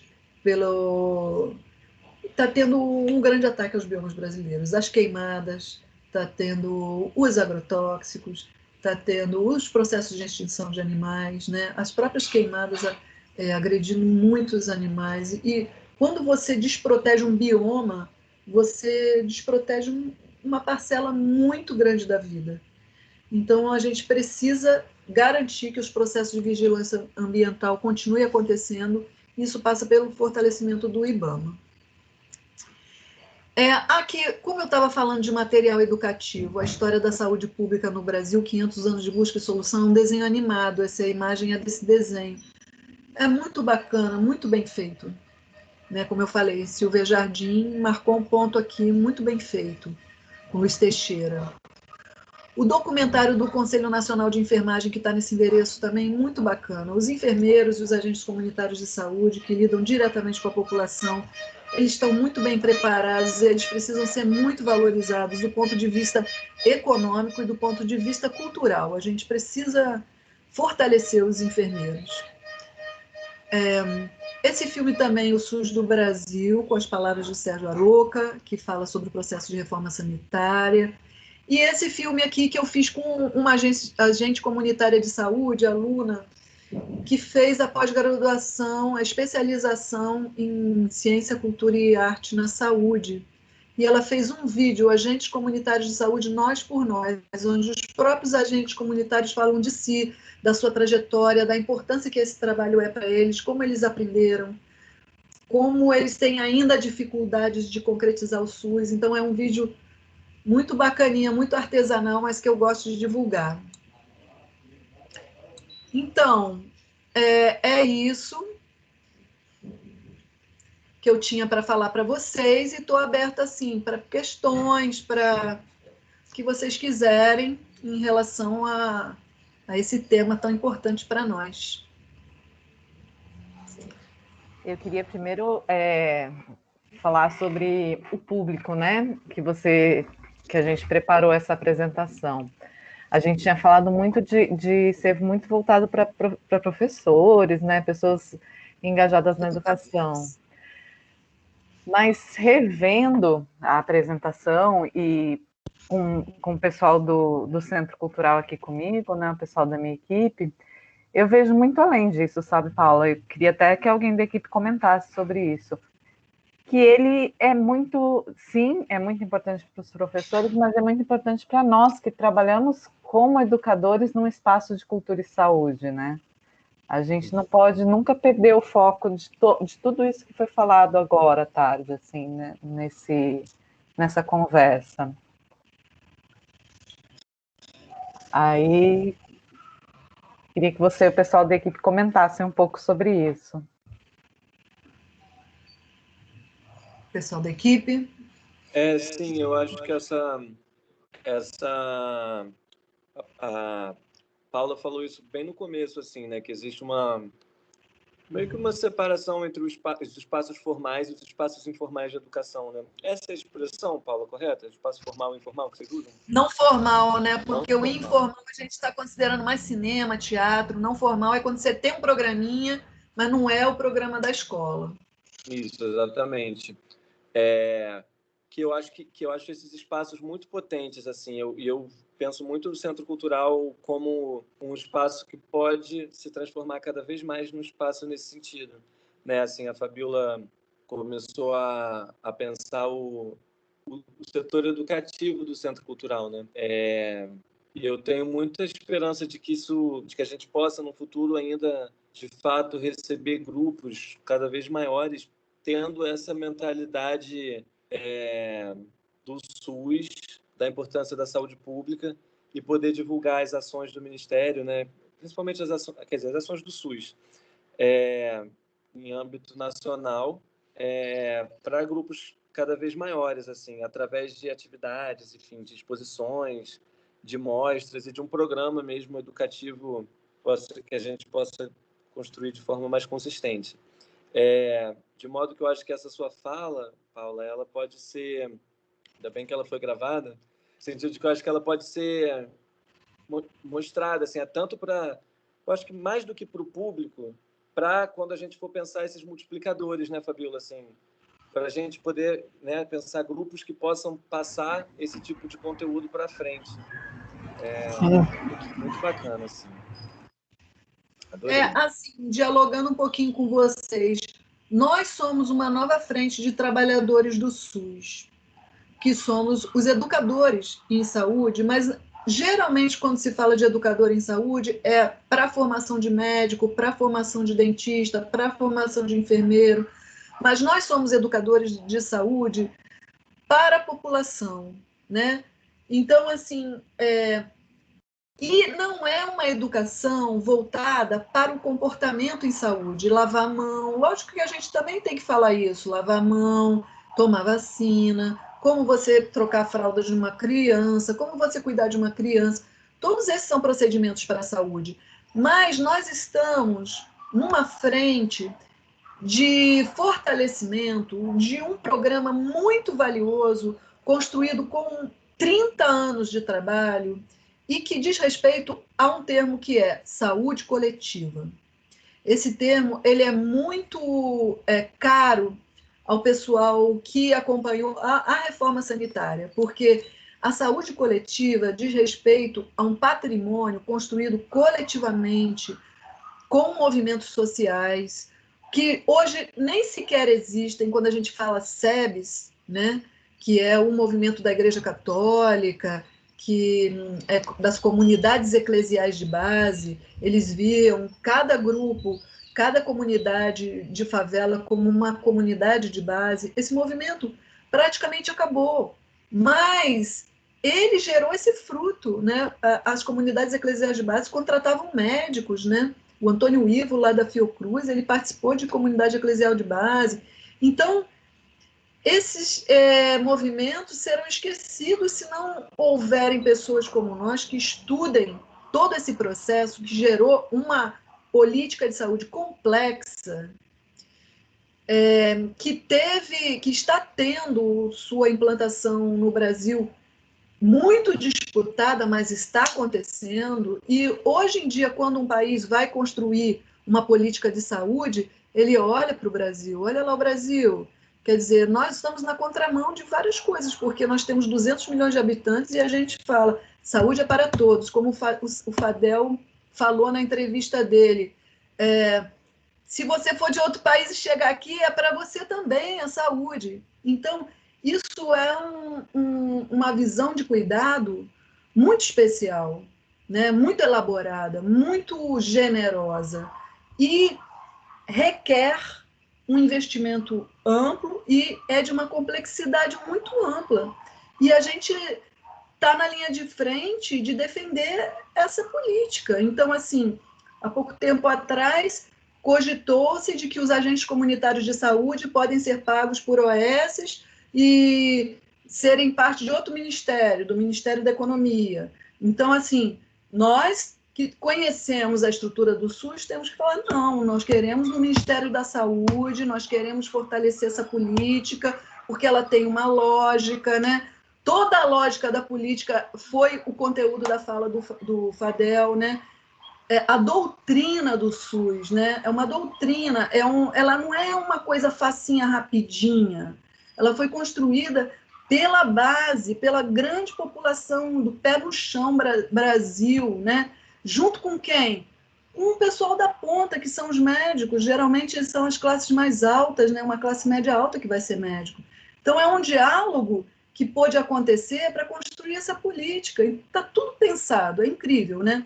Até o Humaniza SUS, quando se observa que as pessoas, talvez pelo baixo salário, pelo estresse, pelas condições de violência que a gente vive no Brasil, começaram a se tornar violentas na relação com os usuários do SUS, surge a política Humaniza SUS. Não pode, temos que ser humanizados. Por mais que você esteja estressado, você tem que tratar o paciente bem. Ele já está doente, ele precisa ser bem tratado. E acontecem realmente coisas muito contraditórias dentro do SUS, mas a gente tem que trabalhar para superar isso. A gente tem que acreditar no ser humano, naquele ser humano que lá no pré-histórico viu que era importante cuidar de uma pessoa e que ela podia ter seu fêmur cicatrizado, né? Então, essa é uma coisa que a gente carrega dentro da gente como ser humano. Então, vamos valorizar isso, vamos criar uma humanidade ativa do ponto de vista humano, né? Não somos qualquer tipo de ser, somos seres humanos, humanizados. E a política do SUS, ela diz respeito a isso. Sim, a gente, no Centro Cultural, a gente trabalha como um dos pilares a ideia de democratizar o acesso à informação em saúde, que é legal também, mas eu fico pensando que a gente acaba se detendo mais na ideia da informação em saúde do que na ideia do democratizar. E eu sempre penso nesse verbo, porque eu acho que o SUS ele é um sistema que a base dele, quer dizer, em cuja base está a ideia mesmo de democracia, é um pacto democrático, é um pacto popular e um pacto democrático. Então, fortalecer a ideia de democracia é muito importante, não apenas no sentido de difundir a informação em saúde, mas, como você falou, que eu achei assim, super interessante, de apontar que a população precisa participar e pode participar. Muitas vezes as pessoas não sabem que elas podem participar da construção da saúde coletiva, né? Assim, se a saúde é coletiva, ela passa por nós também, assim, né? A gente tem uma tendência de acreditar que... Se tem uma clínica da família do lado da minha casa, eu tenho participação naquela clínica. Né? Isso daí que às vezes parece, não tem nada com isso. Eu tenho. Muito participação. interessante, essa ideia é muito interessante, assim, é uma ideia que a gente precisa trabalhar realmente mais e fortalecer mais, assim. Mas aí eu acho que entra um pouco naquela discussão, Tiago, que a gente tem muito até na montagem das nossas atividades, né? De que o que é saúde para você, né? E além de falar de doença, né? Que a gente sempre procura trabalhar isso, né? Assim, seja comentando politicamente um filme, seja atuando politicamente na construção de um texto, de uma poesia, ou estando e aonde você quer se colocar diante desse contexto, seja esse contexto pandêmico agora, seja o contexto de saúde que a gente tem no Brasil em qualquer momento. Então, e aí passa também por um modelo muito social da saúde, né? Que importa muito você como um todo, né? E não você pegar somente como está a sua boca, como estão os seus olhos, não, como estão os seus sentimentos, como está a sua cabeça. Eu acho que vai muito para esse lado, né? Assim. E você poder atuar na construção e na participação de uma clínica da família é uma coisa que preenche, né? Eu me vejo assim. Mais alguém quer falar? O Márcio, o Edno, a Élcia, a Bianca, quer falar no chat? A Bianca teve que sair, ela deixou um abraço para você, Paula, mas ela precisou sair. Ah, valeu. É isso, eu acho muito importante. E existe, o Márcio também está falando que precisa sair. Valeu, Márcio. Obrigada a você também de estar aqui com a gente. Eu acho que a Lara e o Edno iam falar alguma coisa, que eu vi eles desmutando os microfones. Não sei se eles querem falar, Paula. Não, só muito a favor do comentário de vocês, da colocação de vocês. Não tem muito o que acrescentar. É isso que eu tô falando aí. Saúde não, você comentou, não é só o bem-estar físico, né? Cara? Abarca uma infinidade de coisas aí. Eu achei muito bacana essa colocação aí que você falou, né? De perguntar, né? E o que é saúde para você, né? Eu acho que não existe uma definição, uma resposta única, né? Tem vários possíveis respostas de acordo com o que é aquilo que a pessoa considera, né? O que é saúde para ela, o que é saudável para ela, né?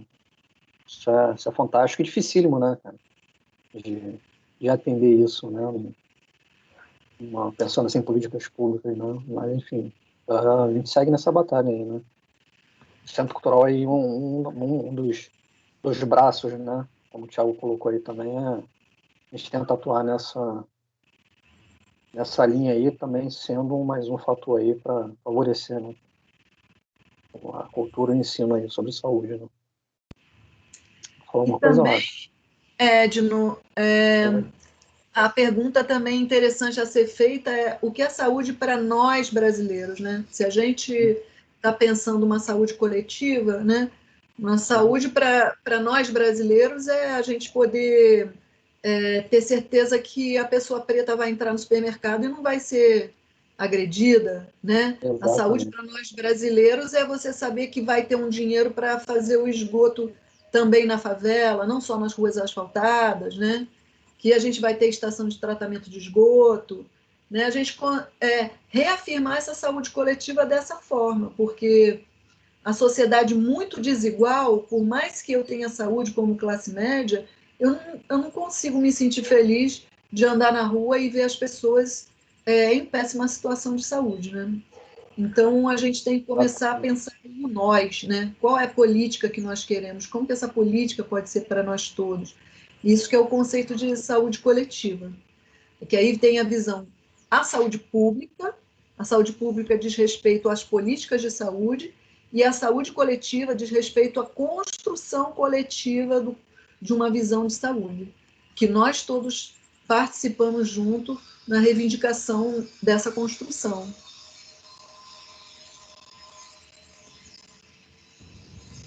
Paula, eu me chamo... Oi, tudo bem? Primeiro eu quero pedir desculpas, porque eu tive problema aqui da minha fonte de energia e eu fiquei sem internet e acabei chegando só no final, foi uma pena, estou muito triste por isso. Eu me chamo Lara, apesar das iniciais aqui tá HF, é Elcia Fonseca, sim, mas eu chamo Lara Braga, então você pode me chamar de Lara. E é um prazer, eu estou muito feliz de ouvir você. É bonito de ver a energia e a confiança e a força, a coragem que você imprime na sua fala quando você fala do SUS. É contagiante e emocionante. E eu tô realmente assim emocionada aqui. Eu sou servidora do Ministério da Saúde, sempre trabalhei na área administrativa. Eu não tenho nenhuma relação com a saúde assistencial, né, direta. Eu sou advogada por formação e atuo sempre na área artística. Eu sou escritora, poeta também, escrevo umas coisas e tal.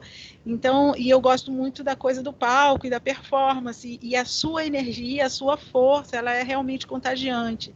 E fazendo um link com a proposta da Fabíola, que eu aprendi com ela, a coisa da educação dentro da saúde, a necessidade, né, da atuação educacional na área da saúde, é muito necessário, é primordial, uma questão de educação mesmo. Acho que a nossa população toda, quando a gente fala de SUS, e quando se fala do SUS, e quando se fala de saúde, não tem esse dimensionamento, sabe? Eu falo pelas minhas relações familiares, de amizade, e mesmo na classe média, você percebe como as pessoas são altamente ignorantes nesse aspecto, nesse conhecimento dessa política de saúde tão ampla, tão generosa, como você falou, e é mesmo. E, assim, eu estou muito feliz de ouvir, aprendi muito, apesar de ter chegado no finalzinho, mas depois eu vou rever tudo, está gravado, ainda bem. E, assim, muito obrigada, gratidão e parabéns. Viu? Obrigada a você pelas suas palavras, Lara. Isso que você falou é uma verdade. Essa complexidade da beleza que nós construímos, ela não é dimensionada pelas pessoas. A gente também, eu sou uma pessoa muito crítica, a gente também tem uma visão muito crítica em relação ao nosso país e a gente não tem visão do que foi a construção do SUS, da dimensão, da profundidade que é isso. Isso diz respeito a um período da sociedade brasileira que talvez se fosse construído hoje não teria essa profundidade nem esse grau de cuidado que a gente conquistou, porque hoje em dia a gente já está num outro momento histórico, tudo é muito rápido, muito superficial, muito mais informação, muito mais dados. Então, essa questão da doutrina filosófica, talvez se fosse construída hoje, ela fosse menos envolvente e menos humana do que a gente viu essa construção que foi feita nos anos 80. Agora, eu participei outro dia de uma conversa com uma pessoa que está na sede dos dados do DataSUS e do Ministério não sei se é do Ministério da Saúde, eu sei que é onde estão reunidos dados sobre a saúde.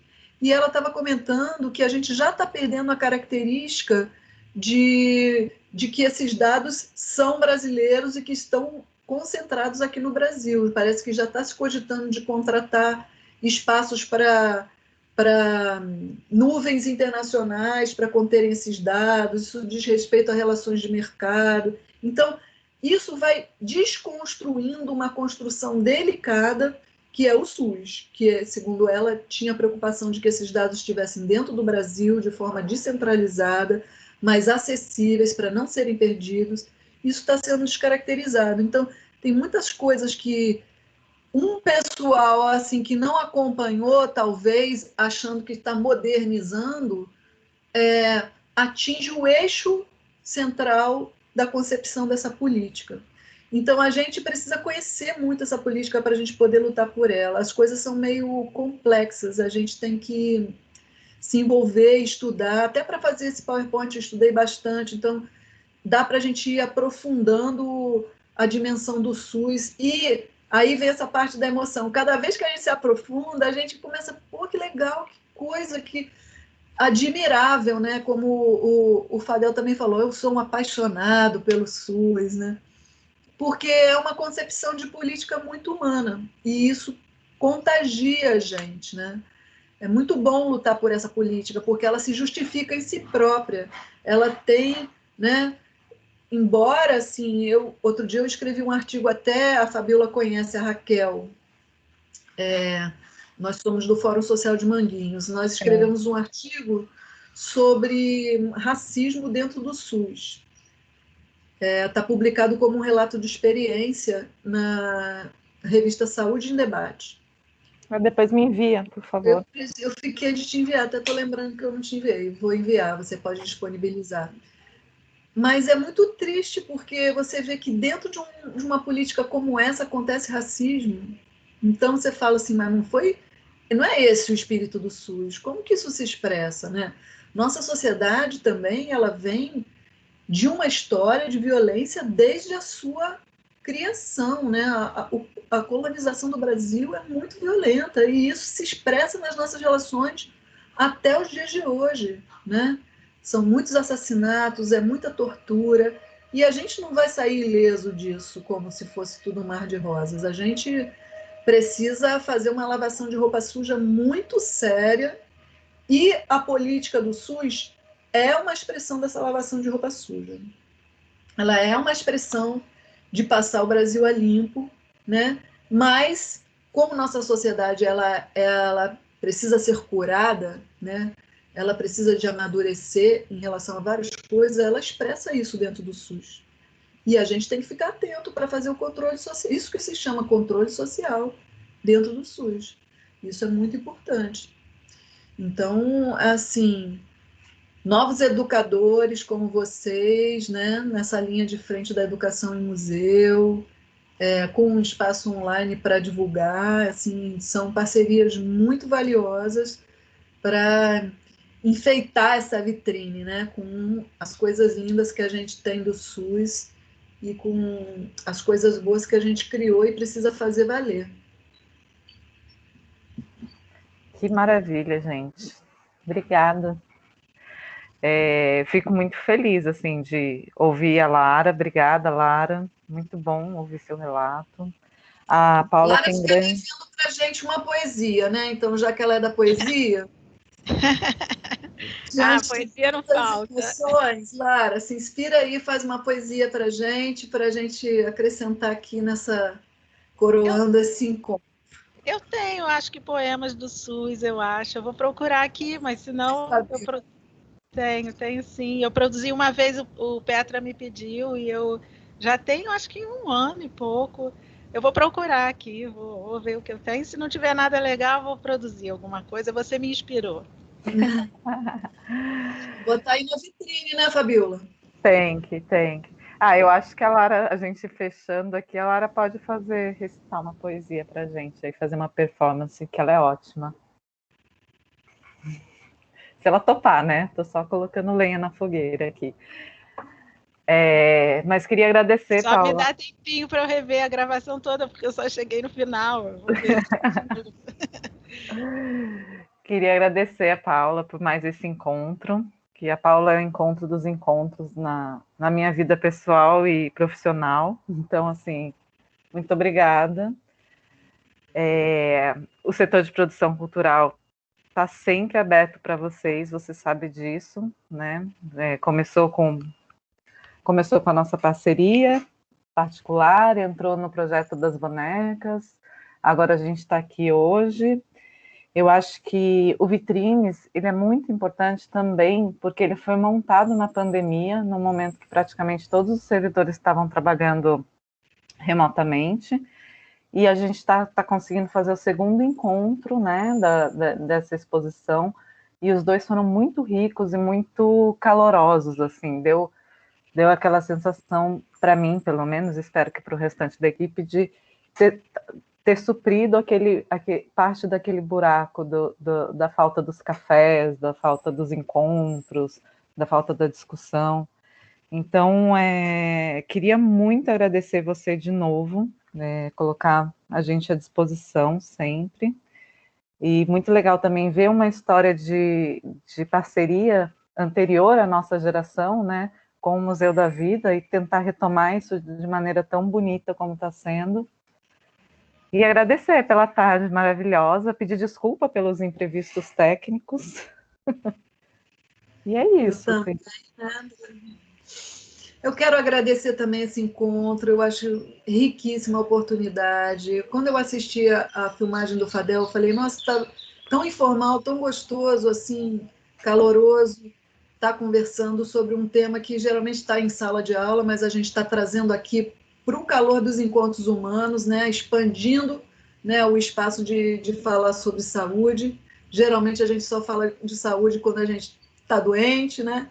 Então, aqui a gente está criando um espaço para valorizar esse tema, né? E eu acho isso muito bacana. Também, assim, anunciando nossas possibilidades, Fabiola, assim, também quero agradecer você, porque a gente já andou muito para frente juntas, desde que a gente se encontrou, né? A gente está conseguindo concretizar nossas ideias. Nós temos esse grupo com as mulheres artesãs de Manguinhos, e suas bonecas grávidas, que a gente vamos pensar em fazer um vitrine com ele também, né, de repente. E vamos caminhando, porque a gente sozinho caminha muito menos do que juntos, né? Então aqui a gente tem um grupo forte, tem uma meta coletiva bacana, que é valorizar o SUS, então vamos nos fortalecendo e vamos avançando. Um beijo para todo mundo. Alguém mais quer falar alguma coisa, colocar alguma coisa? A hora é essa. Gratidão.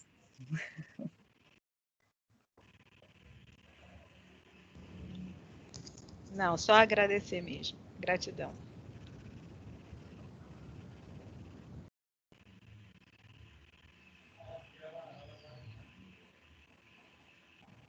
Edno está muito baixinho, não sei se você está falando. Acho que não. Eu agradeci também, mas eu não sei se eu desmutei ou não o microfone na hora, mas enfim, agradecer também. Foi muito bacana mesmo a tarde, muito prazerosa. Prazer, viu, Paulo? Não a conhecer pessoalmente também. Só pela Fabiola mesmo. Então é isso, fica encerrado esse segundo encontro da exposição Vitrines mais SUS, mais uma vez agradecendo a Paula e agradecendo também ao Thiago Petra, que fez uma ótima participação especial, ajudou a gente aí com o problema técnico também, que nos permite estar nesse espaço e colabora sempre com a gente. Ele não pôde ficar até o final, também por questões de... A equipe está tendo que se dividir para resolver os problemas e questões técnicas, mas ele apareceu, deu um alô, mandou um abraço. E é isso, gente. Uma boa tarde, uma ótima semana para vocês. Beijo para todo mundo. Valeu. Boa tarde, um beijo. Beijão, Valeu, gente. tchau. Tchau, tchau.